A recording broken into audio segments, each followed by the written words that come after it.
इस वीडियो में हम करते हैं प्योरिफिकेशन ऑफ मेटल्स के बारे में। ठीक है, तो सबसे पहले तो हमें देखना पड़ेगा कि जो मेटल होती हैं वो हमें मिलेंगी कहाँ से। तो जो सबसे बड़ा मेजर सोर्स होता है वो है अर्थ क्रस्ट। ठीक है, हमें धरती की सतह से हमें मेटल मिलती है। अब तुम्हारे पास पहला क्वेश्चन तो ये है कि सबसे ज्यादा मेटल कौन सी मिलती है अर्थ क्रस्ट में, तो वो होती है एल्यूमिनियम। अगर कोई पूछे कि सबसे ज्यादा कौन सी मेटल है, एल्यूमिनियम है। दूसरे नंबर पे आती है आयरन। ठीक है, लेकिन अगर मान लो सिर्फ एलिमेंट का नाम देता है तो एलिमेंट में आप ऑक्सीजन नाम लेंगे। ठीक है, जो कि एक नॉन मेटल है। ठीक है, तो अर्थ क्रस्ट के अंदर ऑक्सीजन एलिमेंट सबसे ज्यादा मिलता है, और अगर मेटल की बात आए तो एल्यूमिनियम सबसे ज्यादा मिलता है। तो यहाँ पर तुम क्या देखते हो कि अर्थ क्रस्ट के अंदर जो मेटल होती हैं वो दो फॉर्म में मिलती हैं। एक होती है नेटिव स्टेट और एक होती है कंबाइंड स्टेट। नेटिव स्टेट का मतलब होता है फ्री स्टेट। जो मेटल लेस रिएक्टिव होती हैं, जैसे कि गोल्ड हो गया, सिल्वर हो गया, तो ये मेटल हमेशा फ्री स्टेट में मिलती हैं।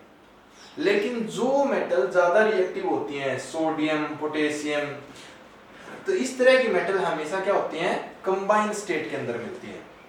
तो कोई भी मेटल है हमारे पास, उस मेटल को प्योरीफाई कैसे करेंगे, प्योर फॉर्म में कैसे लाते हैं, तो ये प्रोसेस हम इस वीडियो के अंदर करते हैं। तो स्टार्ट करते हैं। सबसे पहली डेफिनेशन आती है वो आती है मिनरल की।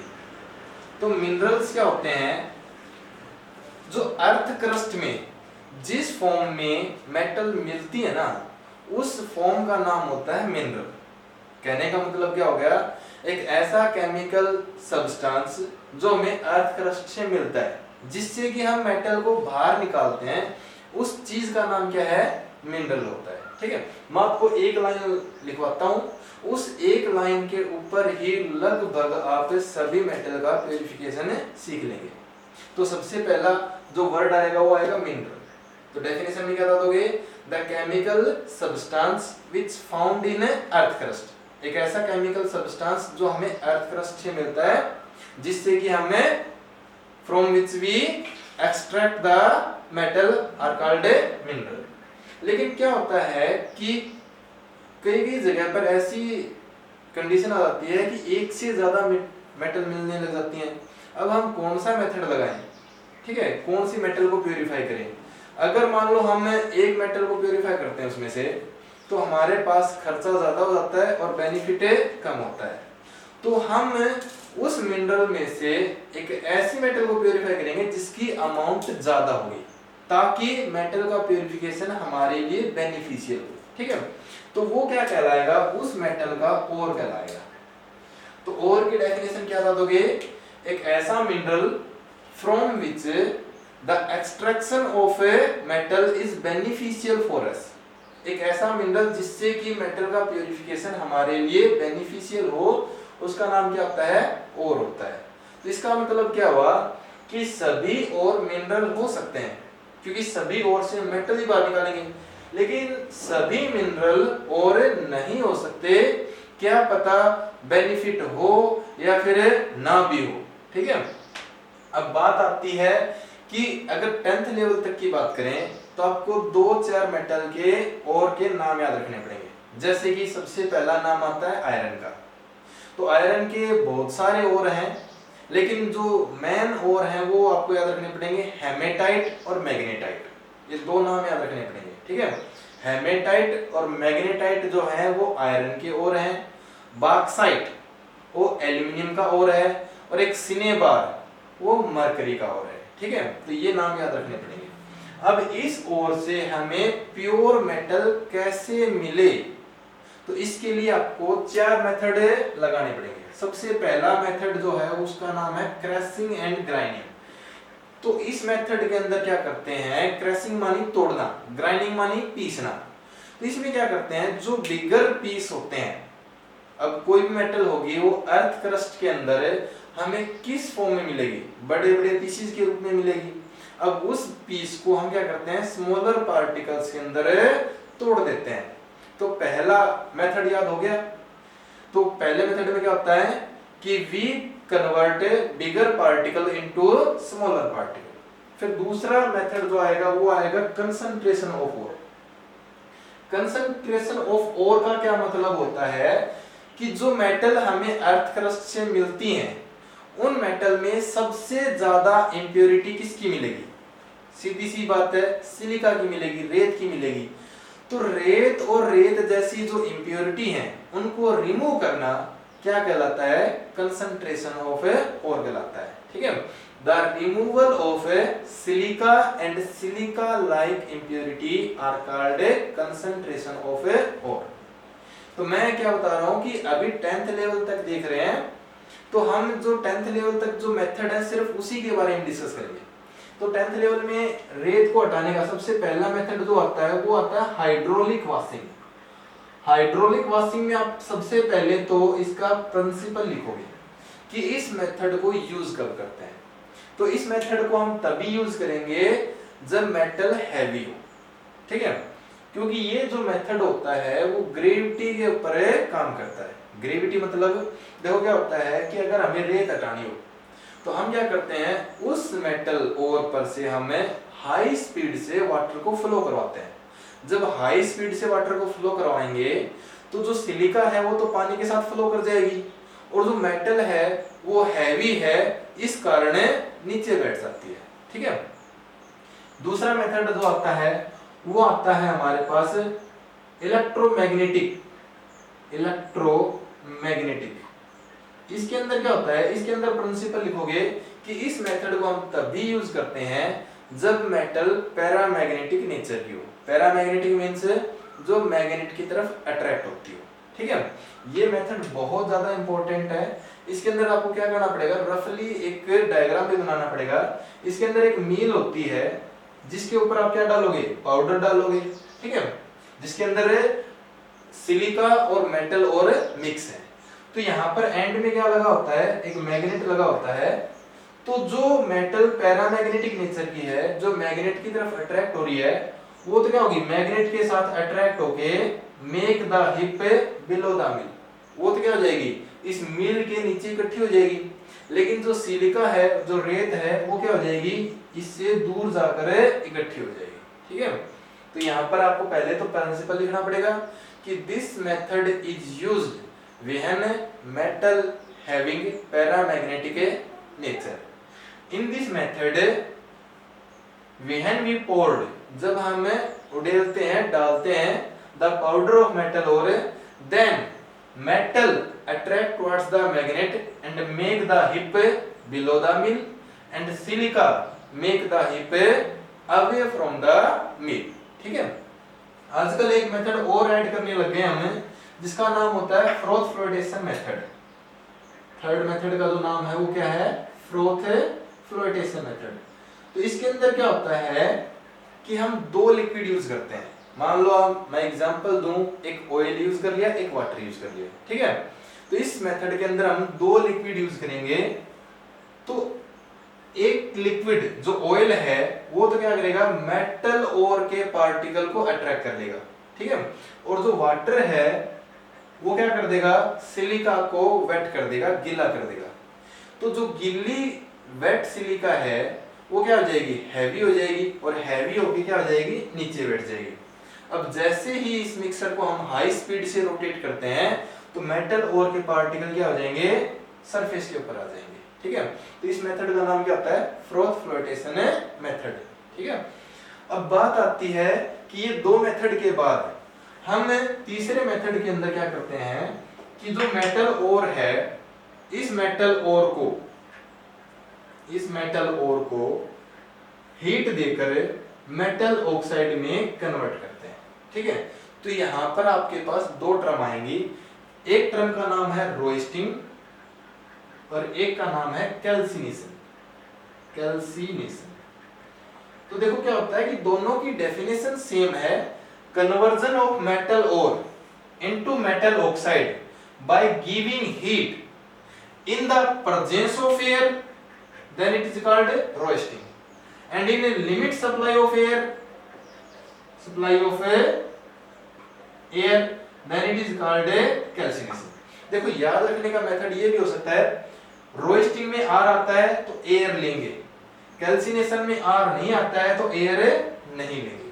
ठीक है, लेकिन दोनों की डेफिनेशन सेम रहेगी, कन्वर्जन ऑफ मेटल और into metal oxide by giving a heat. ठीक है, अब बात आती है कि हमें कब पता चलेगा कि हम रोस्टिंग मेथड लगाएं या कैल्सिनेशन। तो देखो, मेटल अगर सल्फाइड फॉर्म में हो या सल्फेट फॉर्म में प्रेजेंट हो ना अर्थ क्रस्ट में, तो हम रोस्टिंग मेथड को यूज करते हैं। लेकिन अगर मान लो मेटल कार्बोनेट फॉर्म में प्रेजेंट है अर्थ क्रस्ट में, तो हम कैल्सिनेशन मेथड को यूज करेंगे। इसका भी याद रखने का क्या मेथड लगाओगे, देखो रोस्टिंग में एस आता है, तो यहाँ पर सल्फाइड और सल्फेट में एस आ गया। कार्बोनेट CaA से स्टार्ट होता है, तो कैल्सिनेशन भी CaA से स्टार्ट हो रहा है, तो यहाँ पर इसको पहचान लोगे। अब बात क्या आती है कि जब हम इसको हीट कर रहे होते हैं ना, तो सिर्फ यही चीज नहीं होती कि मेटल और सिर्फ मेटल ऑक्साइड में चेंज होता है, इसके साथ साथ जो इम्प्योरिटी वोलेटाइल नेचर की होती है ना, वोलेटाइल क्या होता है, जिसका वोलेटाइल क्या होता है अपने पास है, जिसका बॉइलिंग पॉइंट कम होता है। ठीक है, जिसको हीट करते ही वो सीधा क्या हो जाए, डायरेक्ट वेपर में कन्वर्ट हो जाए, तो उसको क्या बोल देंगे हमने, वोलेटाइल। तो जो वोलेटाइल नेचर की जो इंप्योरिटी होती है ना, वो भी क्या हो जाएंगी, एवोपरेट हो जाएंगी, मतलब रिमूव हो जाएंगी, मॉइस्चर रिमूव हो जाएगी, वाटर रिमूव हो जाएगा। ठीक है, तो इस तरीके से इंप्योरिटी भी हट जाती है। लेकिन मान लो किसी इंप्योरिटी का बॉइलिंग पॉइंट ज्यादा हो, नॉन वोलेटाइल नेचर की इंप्योरिटी हो, तो वो इंप्योरिटी अभी भी इस मेटल ऑक्साइड के साथ अटैच रहेगी। तो इस इंप्योरिटी को हम नहीं चाहते ना, और जो अनवांटेड होता है जिसको हम नहीं चाहते, उसका एक नाम होता है गैंग। ठीक है, तो इसको बोलते हैं gangue. The impurity attach with metal oxide are called gangue. और एक गैंग को हटाने के लिए हम किसको बुलाते हैं, फ्लक्स को बुलाते हैं। लेकिन ये ध्यान रखना पड़ता है कि फ्लक्स का जो नेचर है वो गैंग जैसा तो नहीं है। कहने का मतलब ये है कि फ्लक्स का नेचर हमेशा गैंग से अपोजिट होना चाहिए। अगर एसिडिक गैंग है तो हमें बेसिक फ्लक्स बुलाना पड़ेगा, और अगर बेसिक गैंग है तो हमें एसिडिक फ्लक्स को यूज करना पड़ता है। तो फ्लक्स दो टाइप के होते हैं। तो फ्लक्स का क्या काम होता है, the substance which remove the gang या फिर which remove the impurity from the metal oxide. और ये दोनों के दोनों मिक्स होके क्या बनाते हैं, स्लैग बनाते हैं। कहने का मतलब the mixture of gangue and flux are called slag. अब आता है लास्ट मेथड। तो लास्ट मेथड में आप क्या देखोगे कि हमने सारी चीजें रिमूव कर दी, अब हमारे पास क्या बचा है, मेटल ऑक्साइड बचा है। अब इस मेटल ऑक्साइड से अगर हम ऑक्सीजन हटा दें तो हमें क्या मिल जाएगी, मेटल मिल जाएगी। ठीक है, द रिमूवल ऑफ ऑक्सीजन क्या कहलाता है, रिडक्शन कहलाता है। तो हम रिडक्शन मेथड के द्वारा क्या करवा देंगे, प्योर मेटल को गेट कर लेंगे। अब क्या होता है कि ज्यादातर हम क्या करते हैं, रिडक्शन करवाने के लिए कोई ना कोई एजेंट लाएंगे, कोई ना कोई एक एलिमेंट या मॉलिक्यूल यूज करेंगे जो इसका रिडक्शन करवा सके। तो यहाँ पर इसका रिडक्शन करवाने के लिए हम ज्यादातर कार्बन यूज करते हैं। तो इस प्रोसेस का जो नाम है वो होता है स्मेल्टिंग प्रोसेस। ठीक है, तो स्मेल्टिंग क्या होता है, the reduction of metal oxide to get pure metal in the presence of carbon is called smelting process. यहाँ तक हो गया। एक बात और भी आती है, कई बार क्या करते हैं, मान लो कोई मेटल है जैसे कि जिंक ऑक्साइड है या फिर मान लो कोई और मेटल है, अगर मान लो इस मेटल से ज्यादा रिएक्टिव मेटल को हम इसके साथ रिएक्ट करवा दें, चाहे जिंक ऑक्साइड हो या Fe2O3 हो, तो यहाँ पर हम क्या करते हैं, मान लो एल्यूमिनियम यूज कर दिया। सबको पता है कि आयरन से ज्यादा रिएक्टिव कौन है, एल्यूमिनियम है। तो एक ज्यादा रिएक्टिव मेटल के द्वारा भी इस मेटल का हम रिडक्शन करवा सकते हैं। ठीक है, तो ये ज्यादा रिएक्टिव क्या करेगी, इसके ऑक्सीजन को रिमूव कर देगी इसके साथ, और यहाँ पर हमें प्योर आयरन मिल जाएगा। लेकिन इस रिएक्शन का एक स्पेशल नाम है, इसको बोलते हैं थर्माइट रिएक्शन। इसका थर्माइट नाम क्यों है, क्योंकि एक अपने आप हो रही है, स्पॉन्टेनियस रिएक्शन है। और कोई भी रिएक्शन क्यों होती है, स्टेबल होने के लिए। और जब कोई चीज स्टेबल होती है तो अपनी एनर्जी क्या करती है, लॉस करती है। मतलब यहाँ पर हीट बहुत ज्यादा लार्ज अमाउंट में लॉस होती है, इसी कारण इसका नाम क्या पड़ जाता है, थर्माइट रिएक्शन। ठीक है, और इसका यूज कहाँ पर किया जाता है, जो रेलवे ट्रैक होती है ना, जहां पर पटरी टूट जाती है, उनको जोड़ने के लिए इस रिएक्शन का क्या किया जाता है, यूज किया जाता है। तो अब एक लास्ट टेबल बनाता हूं और ये सारे मेथड अप्लाई करके दिखाता हूं। मान लो हमारे पास कोई मेटल और है, या मान लो मेटल है, तो हमारे पास 3 टाइप की मेटल्स होती हैं। एक बहुत हाई रिएक्टिव मेटल, एक बहुत लो रिएक्टिव मेटल और एक मॉडरेट, मतलब जिसकी रिएक्टिविटी ना तो कम ना ही ज्यादा। तो मान लो जो लो रिएक्टिव मेटल होती हैं, जैसे कॉपर हो गया, गोल्ड हो गया, सिल्वर हो गया, तो ये जो मेटल होती है वो किस फॉर्म में मिलती है? हमें सल्फाइड फॉर्म में मिलती है। अब आगे समझ गए होगे आप कि पहले इसको क्रैशिंग एंड ग्राइंडिंग मेथड से इसको स्मॉलर पार्टिकल में चेंज करेंगे, उसके बाद क्या करेंगे? फोर्थ फ्लोटेशन मेथड से इससे हम सिलिका को रिमूव कर देंगे। इसके बाद क्या करेंगे? रोस्टिंग लगा देंगे। रोस्टिंग में क्या हो जाएगा? कॉपर पायराइट जो है, ये CuS जो है वो किस में चेंज हो जाएगा? कॉपर ऑक्साइड में चेंज हो जाएगा। ठीक है, और फिर इसका क्या करवा देंगे? रिडक्शन करवा देंगे। ठीक है, तो ये पूरी टेबल बना देना कि लो रिएक्टिव मेटल किस फॉर्म में मिलेंगे? हमें सल्फाइड फॉर्म में मिलेंगी। तो रोस्टिंग मेथड के द्वारा हम इसको क्या कर देंगे? मेटल ऑक्साइड में कन्वर्ट कर देंगे और फिर इसका रिडक्शन करवा के क्या कर देंगे? हमें प्योर मेटल मिल जाएगी। अब जो मॉडरेट, जो जिनकी रिएक्टिविटी ना तो ज्यादा है ना कम है, वो हमें क्या होती है? कार्बोनेट फॉर्म में मिल सकती है और सल्फाइड फॉर्म में मिल सकती है। अगर सल्फाइड फॉर्म में है तो ये मेथड लगा देंगे, पहले रोस्टिंग के द्वारा मेटल ऑक्साइड बनाओ, फिर रिडक्शन के द्वारा प्योर मेटल गेट करो। लेकिन अगर कार्बोनेट फॉर्म में है तो यहाँ पर कैल्सिनेशन के द्वारा, कैल्सिनेशन प्रोसेस के द्वारा इसको क्या कर देंगे? मेटल ऑक्साइड में चेंज करेंगे और प्लस यहाँ पर कार्बन डाइऑक्साइड गैस इवॉल्व हो जाएगी, फिर रिडक्शन के द्वारा इसको हमें प्योर मेटल में कन्वर्ट कर देंगे। लेकिन जो ज्यादा रिएक्टिव मेटल होती हैं, बहुत हाईली रिएक्टिव मेटल होती हैं, जैसे सोडियम हो गया, पोटेशियम हो गया, इनको हम क्या करते हैं? इलेक्ट्रोलाइटिक मेथड के द्वारा प्योरीफाई करते हैं।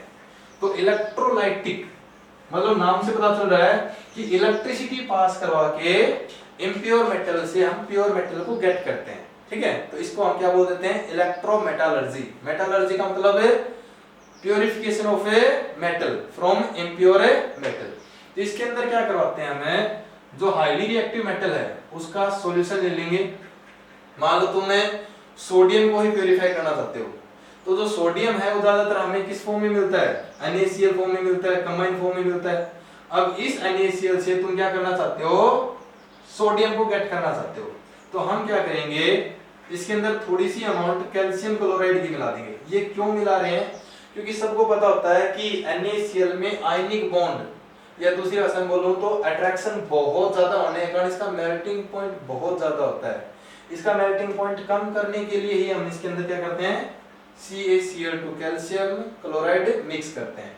ठीक है, अब इसको क्या कर देंगे? मिक्स करने के बाद इसको मोल्टन स्टेट में ले आएंगे। तो यहाँ पर मोल्टन स्टेट में मतलब ये लिक्विड स्टेट में आ गया, और हम क्या कर देंगे? इसमें से इलेक्ट्रिसिटी पास करवा देंगे। ये बैटरी का नेगेटिव टर्मिनल, ये बैटरी का पॉजिटिव टर्मिनल। तो इसको तो बोल देते हैं हम कैथोड, और इसको क्या बोल देंगे? हमें एनोड। अब जैसे ही NaCl में से इलेक्ट्रिसिटी पास करवाओगे तो ये मोल्टन जो लिक्विड है वो किसमें कन्वर्ट हो जाएगा? Na positive and Cl negative में कन्वर्ट हो जाएगा। अब सीधी सी बात है, अपोजिट चीजें हमेशा क्या करती हैं? अट्रैक्ट करती हैं। तो ये जो कैटायन है वो किसकी तरफ अट्रैक्ट हो जाएंगे? कैथोड की तरफ। तो यहाँ पर क्या लिखोगे? एट कैथोड, कैथोड के ऊपर ये Na पॉजिटिव एक इलेक्ट्रॉन को गेन करके किसमें कन्वर्ट हो जाएगा? प्योर मेटल में कन्वर्ट हो जाएगा। मतलब यहाँ पर सोडियम में डिपॉजिट होना स्टार्ट हो जाएगी। और एट एनोड, एनोड के ऊपर क्या देखोगे? ये Cl नेगेटिव है वो इसकी तरफ अट्रैक्ट होना स्टार्ट हो जाती है। तो जो Cl नेगेटिव है वो क्या करेगी? इलेक्ट्रॉन लॉस करके क्लोरीन गैस के अंदर कन्वर्ट हो जाएगी, यहाँ से इवॉल्व हो जाएगी। तो इस तरीके से हमने हाई रिएक्टिव मेटल को प्यूरिफाई कर सकते हैं।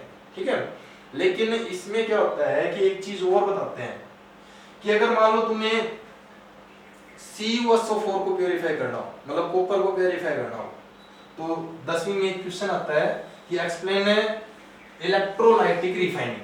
तो इलेक्ट्रोलाइटिक रिफाइनिंग में भी बिल्कुल ऐसा ही होता है।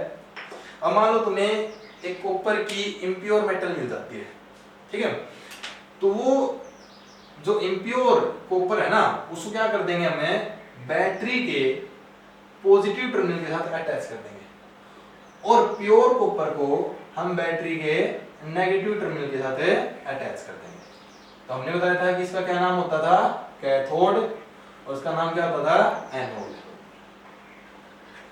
यहां पर लेते हैं हम प्योर मेटल, ये बहुत इंपॉर्टेंट क्वेश्चन है, ध्यान देना इसमें। और ये इम्प्योर मेटल, ठीक है। और जिस मेटल को प्योरीफाई करना चाहते हो उसी का हम इलेक्ट्रोलाइट लेते हैं, ठीक है।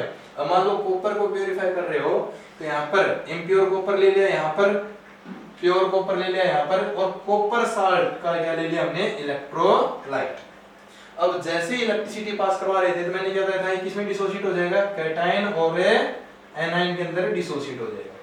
तो ये जो कॉपर 2+ है वो इसके ऊपर डिपॉजिट होना स्टार्ट हो जाएगा। तो यहाँ पर क्या लिखोगे, एट कैथोड, कैथोड के ऊपर क्या हो जाएगा, ये कॉपर 2 इलेक्ट्रॉन को गेन करके यहाँ पर Cu में कन्वर्ट हो जाएगी। और ये जो SO4 2 नेगेटिव है, सल्फेट आयन है, वो इसके ऊपर अटैक करते हैं और अटैक करके इस इलेक्ट्रोड को अपने अंदर डिसोल्व करना स्टार्ट कर देते हैं। तो यहाँ पर क्या होगा, एट एनोड, एनोड में क्या देख रहे हो तुम, इंप्योरिटी है और कॉपर की अमाउंट है। तो जो कॉपर की अमाउंट है वो तो 2 इलेक्ट्रॉन को लॉस करके यहाँ पर सॉल्यूशन के अंदर Cu2+ आयन में डिसोल्व हो जाती है, और जो इंप्योरिटी है वो यहाँ पर नीचे डिपॉजिट हो जाती है। इस इंप्योरिटी का नाम होता है एनोड मड, ठीक है। तो तुम्हारे पास इतना एक्सप्लेनेशन नहीं पूछते हैं, तुम्हारे पास सीधा पूछते हैं कि इलेक्ट्रोलाइटिक रिफाइनिंग के अंदर हम प्योर कॉपर को एज एन कैथोड लेते हैं, इम्प्योर मेटल को as an anode, and metal salt को एज ए इलेक्ट्रोलाइट यूज करते हैं। जैसे ही इलेक्ट्रिसिटी पास करवाते हैं तो ये इलेक्ट्रोलाइट आयंस के अंदर डिसोसिएट हो जाएगा और मेटल आयन प्योर मेटल के ऊपर डिपॉजिट होना स्टार्ट हो जाएगी और इम्प्योर मेटल इसके अंदर डिसॉल्व होना स्टार्ट हो जाएगी, और जो इम्प्योरिटी है वो नीचे सेटल डाउन होना स्टार्ट कर देती है, ठीक है। ये हो गया टॉपिक।